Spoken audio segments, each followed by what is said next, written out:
Narito na naman ang mainit na balita mula sa mundo ng politika. Isang controversial na balita ang sumiklab sa mga nakaraang oras matapos lumabas ang ulat na di umano'y napaggamutan si President Kuting Norte Jr. upang takasan ang kasong isinampa laban sa kanya ng Korte Suprema. Ayon sa mga impormasyon, ito raw ay isang desperadong hakbang upang maiwasan ng mga legal na hakbang at posibleng parusa. Ano nga ba ang totoo sa likod ng mga aligasyong ito? Ayon sa mga saksi, nakatanggap ng emergency treatment si President Marcos sa isang pribadong ospital kamakailan kasunod ng mga aligasyon na siya ay nakaranas ng matinding pananakit ng katawan. Ang sinabing kondisyon ng Pangulo ay nagbigay daan para sa isang biglaang pagpos sa mga legal na proseso. Ngunit maraming mga kritiko ang nagsasabing ito ay isang taktikal lamang upang maiwasan ng mga hakbangin ng Korte Suprema laban sa kanya.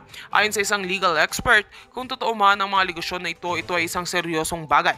Hindi natin maiiwasan mga spekulasyon na baka ginamit ng Pangulo ang kalusugan niya bilang dahilan para makaiwas sa mga kaso. Mahalaga na maging transparent ang gobyerno tungkol sa kalagayan ng Pangulo at mga hakbang na tinatahak nito sa usaping legal. Hindi rin pwedeng iwasan ang posibilidad na ito ay magdulot ng tensyon sa pagitan ng Malacanang at ng Korte Suprema.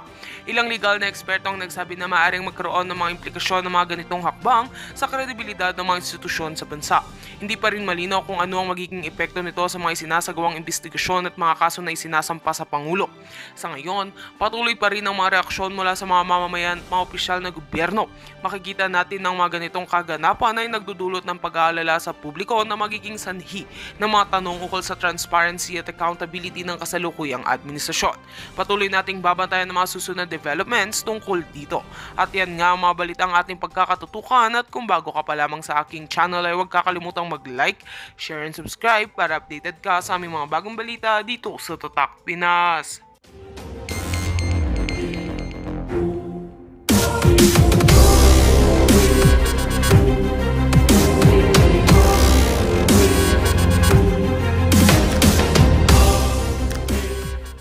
Terms of integrity issue of politicians, whatever, medyo talagang malaking, I doubt if our country really has such a potential, meaning medyo positive doon sa previous administration during Duterte's time. Medyo we are proud na gano'n ang nangyayari, yung development. Ngayon parang nasasayang yun lahat. Personally, nabudol, I accept na nabudol ako. Ang mahirap pa sa akin ay yung mga pamangkin ko na mga Gen Z, nakaaway nyo. mga millennials. So, kinumbins ko na dito tayo, di ba? Kasi yung may mga pamangkin ko na doon sa yelo. So, ang ano ko, parang medyo sa edad ko ba, medyo sipyat ba doon sa stand.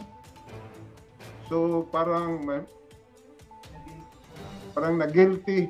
Yung ginawa ko na pag-convince ko sa kanila ba, parang I feel guilty na yung napasukan na ngayon nangyayari sa takbo ng gobyerno ngayon, medyo nagkamali ako na, di ba? Yun ang frustration. Hindi po kayo nag-iisa, sir. Lahat po tayo nabudol. Yes. Maya-maya mag-i-intermission tayo ng national anthem natin. Nabudol team. Nabudol. Basically, parang yun na, ang ginawa ko yung tingin ng mga vlogs ni Maharlika, ni Jun Abinis, ni Gigi, AB Verbot, Deblor, kay attorney. So, ang parang malaki talaga ang frustration at my age ba.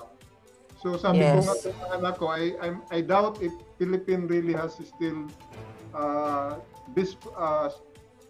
the potential. I was very positive during the Duterte administration. Parang nawala yun lahat.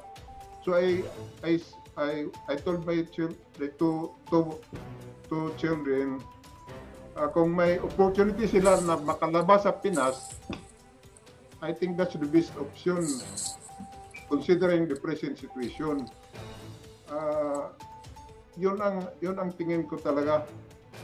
Kasi culturally, meaning sa ngayon lang, sa AKAP, we should have nurtured a culture of a proper culture of productivity. But then what AKAP has done is creating a culture of poverty, meaning mendicancy culture. So that's not a good thing for legislators to do. Meaning instead of making policies to create a climate of productive citizenry, what is going on now is a culture of mendicancy, poverty culture that is Your hard Honor, to Driggs, resolve. sana kung natatanggap ng tao, ha? Pero marami kaming report na ghost beneficiaries ang nakakatanggap ng AKAP. At Yun ang nabinubos problema diyan, ng mga attorney, kasi magnanakaw, no? yung pira na Sana punta nga sa kung meron nakikinabang talaga, no? Pero ang dami na pong report na ghost ang mga beneficiaries. yun na nga, sabi ni Marlica, yung mga nasaipon, yung mga pira na lalaki na ilabas nila, ilagay sa cryptocurrency. So, ano mangyari sa country natin? Ang malaking tanong doon, ma-recover pa ba yun? Kasi pag ma-launder yan sa crypto market, baliwala na yan. Kasi untraceable ang crypto market. I don't know kung sana kung ginawa nila tulad ng US or El Salvador na yung mismo ang government ang nag-invest, nag-acquire ng Bitcoin. Sana ganoon, pero ang nangyari personal yan eh. Paglabas, pag ando na sa kanila yung pira, ilagay doon sa cryptocurrency, wala na yan. Hindi. I don't think so na ma-recover pa yan. Well, anyway, Your Honor, Driggs, walang pagtitipon sa Surigao, pero kung kayo nasa Maynila at sa Cagayan de Oro, may pagtitipon po, no? Sasali ba kayo? Sa Butuan, attorney, pero parang ayun ako, considering my health issues. Anyway, samahan nyo na lang kami dito sa internet bukas, ha? Yun, Maraming salamat, Your Honor, ha? At Nakapila yung ating susunod na Your Honor, no? Okay, yan Oo, po. sige, Thank you. Honorable Driggs from the District of Surigao. Tawagin naman natin sino ang susunod? Si Nards. Tawagin natin ang ating Your Honor na si Nards. Nards, nandyan ka ba? Okay na ba ang iyong internet at saka yung audio mo? Kasi kung hindi pa, medyo may technical problem, tatawagin natin si TJ. Si Honorable TJ. Yes. TJ, you have the floor. Hello po. By the way, po ako. Okay. Sandali lang TJ ha, meron lang sasabihin sa ating mga kababayan at sa ating Mr. Chair at saka si Madam Chair. May pala, yung music at saka yung video ata ng Budol song, naipasa ko na sa tech. Pero mamaya magkaroon tayo ng intermission number, ipalabas na siya. Okay? At kakanta tayo. Nabudol. Nabudol. Go ahead, Honorable TJ. Okay, Honorable TJ. Good morning po sa lahat. Nataano po ako kagaya ni po ni Attorney Rocky at saka ni idol namin si Marlica at saka Ma'am Ana. Nandito po ako sa Jamaica din. Nakakaawa na po sa Pilipinas. At saka suportahan po natin yung rally bukas. Sinabihan ko na po yung sa mga anak namin kung sino maka-attend sa atin. At saka suportahan po natin yung mga Duterte po. Naubos po yung bilib ko dyan. Kay Tatay Digong. Saludo po ako dyan. At saka huwag po nating hayaan na business as usual po. Pag may corruption, dapat prosecute natin. Huwag na po nating hayaan. At saka yung mga Pilipino, dapat i-empower natin po. Sana yung nasa barangay, sa municipality, sa city, or sa Congress, pag kita niyo na hindi magandang takbo sa mga lugar niyo, dapat kung may lakas na loob tayo na tatakbo kahit walang pera. Hindi naman kailangan na may pera para manalo eh.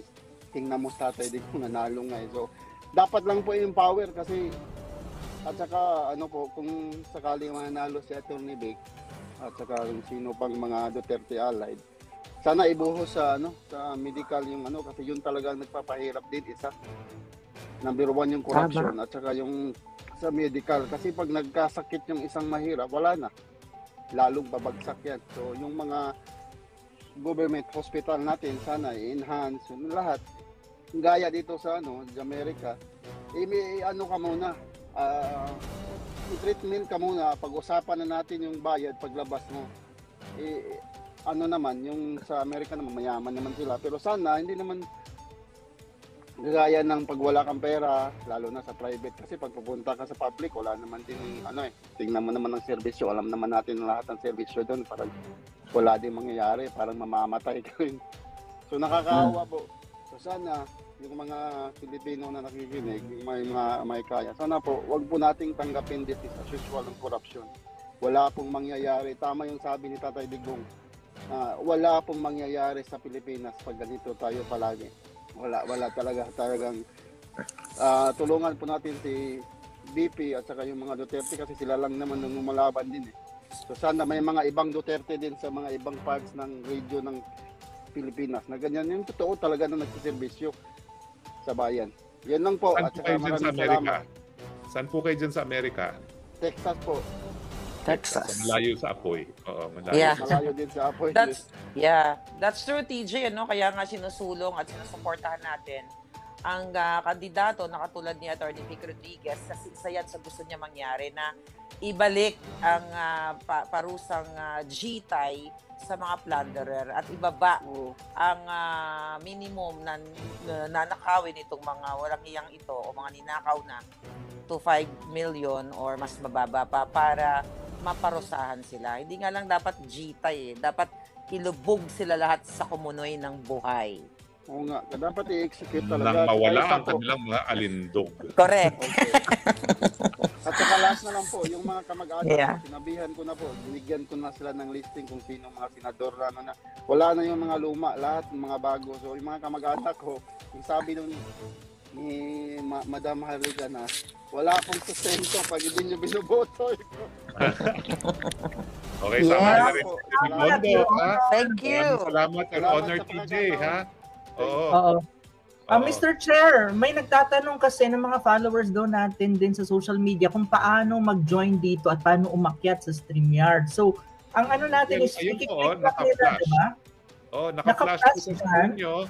I-type nyo lang po niya yan sa browser at makakapasok kayo at kayo po ay maririnig ang inyong boses. Kayo po ang tunay na makapangyarihan sa demokrasya, so kailangan iparinig ang inyong boses. Well, nag-aantay na po si Jaime galing sa Vienna. Honorable Jaime, go ahead please. Si Jaime, iba pa si Vienna. Si Jaime muna. Si Vienna, akala ko from Vienna. Honorable Jaime, may I go out muna ako ha? Habang ikay nagsasalita, may I go out muna at pangalawang oras nito, diabetes, kailangan mag-nature call. Okay? Sige po, go ahead, Honorable Jaime. Okay, Mr. Speaker, your excuse. Jaime, pwede bang pa-unmute at saka you have the floor na po. 2 minutes po, sir. Your Honor. Lang po ako na Louder, kasi Jaime. po Louder po. Hello, mahina po. Yeah, okay na. Okay na po. Naalala ko lang kasi isang beses meron pong try na Na-unmute ka. Yes, so, I mean, na-mute ka pala. ay, hello po. Go ahead. Yeah. Ano pa po, hindi po ako narinig. Hello. Okay na ngayon. Hello po. Now you're narinig na. good. Okay na. Opo. Naloko ho kasi ako ng may nagtry ho kasi manloko sa akin ng 120 pesos. Sinuklian ako ng kulang. So 12 o'clock na noon, para bang 120 pesos lang naman, hindi ko matanggap na naloko ko. Bumangon pa ako, binalikan ko pa yung nanloko sa akin. So sinoli, hindi ko na ikukwento yung storya. So sinoli sa akin yung 120 pesos kasi nga alam naman nilang niloko nila ako.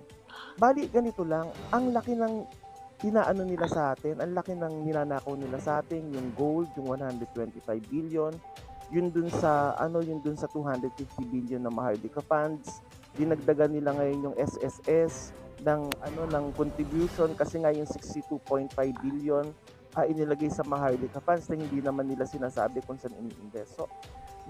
So nananawagan ako na mag-participate tayo lahat kasi niloloko nila tayo eh. Sabi nga ng pastor namin, siya nga din daw, niloko 40 pesos lang. Pero pwede naman niyang i-let go. Pero alam niyo yung niloloko ka kahit maliit na halaga lang.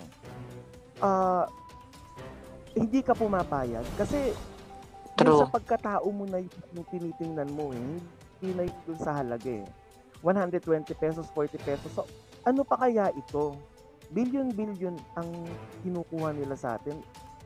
Ba't pumapayag tayo kung yung ginagawa nila ngayon, ginawa nila sa Indonesia, ginawa nila sa Malaysia, ginawa nila sa Korea, ginawa nila sa mga ibang bansa, grabe na to.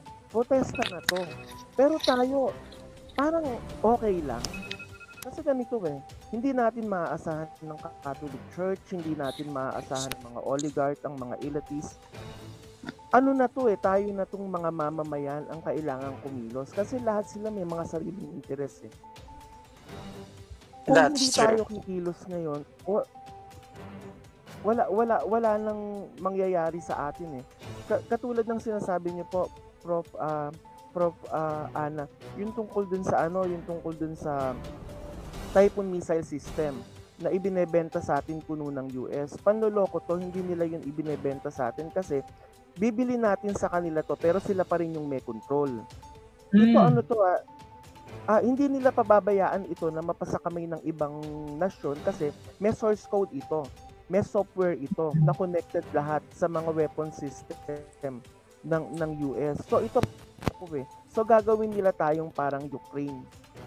So kailangan na talaga natin kumilos Kailangan na at pumunta sa kalsada. Wala na po talaga ibang tayong maaasahan kung hindi tayo lang. Totoo yan. Ako'y kumbaga ako'y nag-agree sa inyo, Jamie. Kasi lahat naman ang ikagaganda ng ating bansa or ikalulugmok ng bansa, to be very frank, nasa kamay ng Pilipino yan. Kung ano ang gusto natin. Kaya nga tayong mayroong sesyon ngayon at nasa kongreso tayo ng mamamayang Pilipino para marinig natin kung ano ang saloobin ng ating mga kababayan. At marinig din ng ating mga kababayan na kahit papano, hindi man nandito ngayon, nanonood sa atin or maririnig nila yung mga saloobin ng tulad ninyo. Maraming salamat po sa pagsasabi ng ganito. Yeah, thank you. Honorable Jaime. Yeah, Honorable Jamie, totoo yan na talagang dapat kumilos nga talaga yung taong bayan para magkaroon ng pagkakaisa at masolusyonan na nga itong hinaharap na problema ng Pilipinas. Kasi nga, hindi na nagpa-function ng tama ang pamunuan. Kaya, sabi nga ng mga rami nagko-comment, hindi na nga daw effective itong mga peaceful rally na ito. Kailangan daw talagang i-eject, talagang hilain palabas etong si Bangag para magbangag na lang siya dun sa bahay niya. So, hindi na siya makaperwisyo pa sa milyon-milyong Pilipino. Oo, kasi 'di ba, Madam Chair, ang problema kasi hindi mo masusolusyonan kung band-aid lang ang solusyon. True. Kailangan mo i-pull out yung root cause of the problem. Kasi kung hindi, tutubo yan So yun yung sinasabi ko. Ang ngayon, wala sa tamang pag-iisip ang namumuno. Kaya tuloy, wala tayong direksyon, no? At That's hindi true. rin marunong mamuno, no? Diba? Maganda rin yung punto ni Jaime, na kung yung nagkakwento siya na may nanloko sa kanyang 120 pesos, tapos pinaglaban niya, binalikan niya. Alam nyo, mga kababayan, kahit ako back in high school and college, pag naloko ako kahit piso, nakikipagsapakan ako Totoo yun. Sa halagang piso kasi ayoko nang niloloko ako na alam mong niloloko ka. So hindi mo pwedeng i-let go na lang porket piso, 2 piso. Kasi pag pinabayaan mo na niloko ka ng ganung maliit na halaga, uulit-ulitin yan. I think yan yung gustong ipahiwatig ni Jaime. Kaya tama siya na talagang papayag ba kayo na niloloko na kayo at papayag ba kayo na matapos ni Bangag Jr. ang kanyang termino na andyan na, sinasampal na sa inyo na siya ay hindi fit na maging presidente maliban sa tamad, addictus benedictus. Okay. Anyway, Ayan na. Init na mga natin honorable, no? Honorable Vienna ba ang susunod? Vienna. Si Vienna. Vienna, go ahead. Hello po. Hello. Magandang Hello. gabi, Vienna. Naririnig Pakilakasan niyo po po ako? ng boses. Oo, naririnig ko. Naririnig namin kayo. Ang tanong makakarating ba kayo sa rally bukas? O kung kayo wala sa Pilipinas, hihikayatin niyo bang pumunta ang inyong mga kaibigan at bahad sa buhay sa mga rally bukas? At bakit? Yes po. Taga UAE po kami ngayon. Abroad po kami. So, hindi po kami makaka-attend. Pero po, social media warrior po kami. Tagasagot ng mga trolls. Kami po yung mga tagapagsagot sa kanila kung mali yung sinasabi nila at kung ano, mga fake news po na sinasabi nila about BP at about po sa mga maisog at mga tagapagtanggol ng ating bansa po. Meron lang po ako gustong i-share. Apo. Oo, go ahead. Ano yung share mo, Vienna? Go ahead. Yes po. Ako po ay isang anak ng OFW. Bali, grade 4 po ako at 10 years old nang nag-abroad yung mama ko. Tapos sa Kuwait po siya pumunta. Fast forward po, naging nurse ako. Tapos po, pandemya nang dumating ako sa UAE, kailangan kong mag-exit. So, umexit ako sa Kuwait papunta sa mama ko. 6 months po akong na-trap doon kasi nag-close yung UAE. So, within that months po, pinilit ko or kinausap ko yung mama ko umuwi at mag-retire kasi po nurse na ako, teacher na yung ate ko. So, okay na po siyang umuwi. So, ang problema kasi po ng OFW, kapag uuwi na sila, ang problema nila is anong gagawin nila sa Pinas. Yun po yung problema ng mama ko kasi walang pera. So, as a nurse po, sabi ko, Mami, uwi ka na. Ako na lang po, bahala ng lahat. Kami ng ate ko. So, panahon po yun ni Pangulong Duterte after pandemya, umuwi po yung nanay ko. So, kami na po ang nagsustento sa kanila ng papa ko. Knowing po na may pag-asa ang Pilipinas, pero hito na naman po tayo sa gobyerno ni BBM po. Pabagsak po ang Pilipinas, ang mahal ng bilihin. Na-feel ko po yung burden ng from Duterte to Marcos. Ang hirap po ng parang budgeting.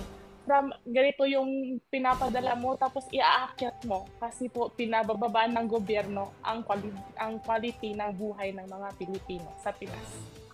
Yun po. Well, Vienna, tama yung sinasabi mo, no? At ikaw ay maswerte at napaka-magandang lugar para trabahuhan yung UAE.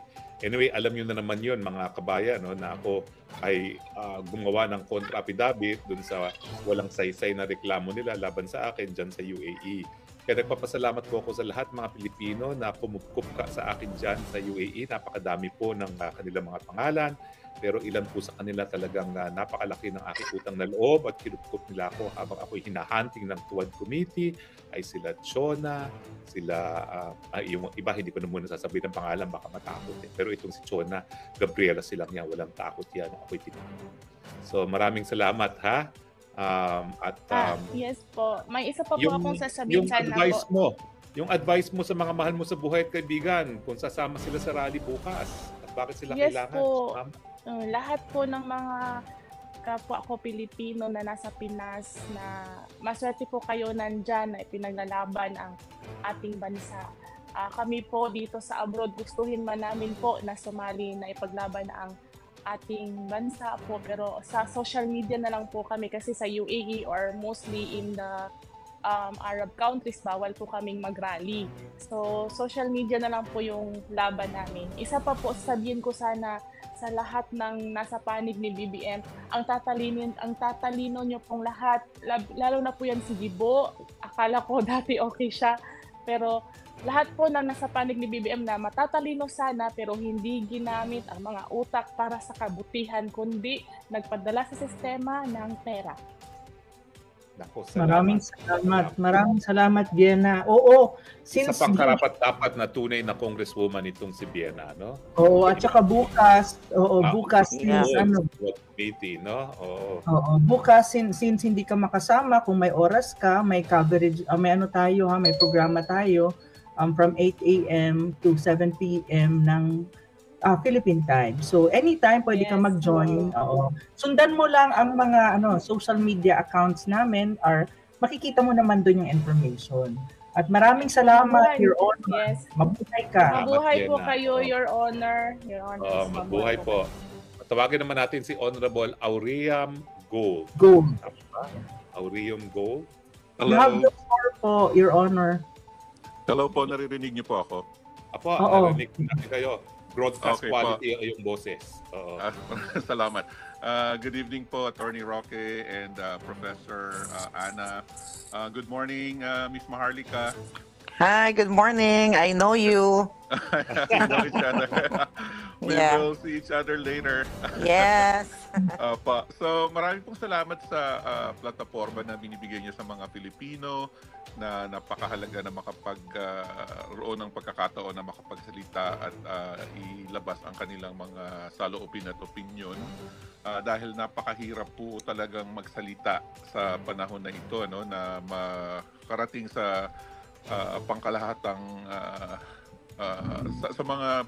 sa Pilipino, sa mga kababayan natin kung ano talaga yung totoong nangyayari, dahil hindi naman po talaga nila nakukuha lahat ng information from the mainstream media. Yun ang nakakasama ng loob, na piling-pili at talagang edited yung mga nilalabas sa mainstream media, na talagang natitwist kung ano yung katotohanan. Yun kasi yung problema. And unfortunately, yung mga kababayan natin, yun lang ang naririnig, so yun lang ang pinaniniwalaan nila. Tulad ngayon, halimbawa, yung sa programa ni Mr. Ted Filon, yung comment ng yung mga sagot ng COMELEC commissioner tungkol sa pagbibigay ng exemption sa mga social services, particularly yung sa AKAP na bagong-bago lang. And yet, meron naman siyang capacity and authority to not grant the exemption para hindi mamigay during the election. Kasi alam naman natin kung saan gagamitin yan eh. There is no doubt na gagamitin yan for vote buying. Kaya lang, nung question na yun napaka-importante. Bakit mo pinayagan when in fact you have the authority to stop it from happening? Kasi alam na natin kung saan gagamitin. And yet ang sagot niya lang is napunta ako sa sitwasyon na ito, hindi naman ako para pumigil sa programang ito para makatulong sa mga kababayan natin. Ang problema kasi, hindi naman ito talaga programa intended for the poorest of the poor. Meaning, hindi siya ganun ka-urgent. Hindi naman mamamatay ang mga Filipino na target ng program na ito for 45 days na hindi sila makakatanggap. So clearly, doon kasi nakakatakot even though in-encourage natin yung ating mga kababayan na lumabas para bumoto at talagang piliin ang mga kandidatong itinilaga at ini-endorse ni President Duterte. Kinakabahan ako kasi if the COMELEC is in cahoots with the present administration, napakahirap ng laban na gagawin natin, kasi yung vote buying and then the clear possibility na magkaroon ng lokohan dito sa darating na eleksyon is imminent. Yun yung nakakatakot doon. Kaya kailangan maging vigilant tayo na bantayan talaga yung election na ito at lumabas tayo, kasi kung napakarami ng mga Filipinos na talagang mag-express ng kanilang totoong sentiments at iboto ang mga kandidatong pinili ni President Duterte, it will be very difficult for anyone, kahit ng COMELEC, to parang kahit naman daya sila, mahihirapan pa rin sila. So yun yung panawagan ko sa mga Filipino na para lumabas at talagang bumoto, kasi hindi po lahat bumoboto, yun ang problema natin. Dapat yung turnout of the voters na mga pro-Duterte who are really wanting change diyan sa society natin sa Philippines, kailangan po talagang exercise your right to vote. Kailangan po nating lumabas at bumoto.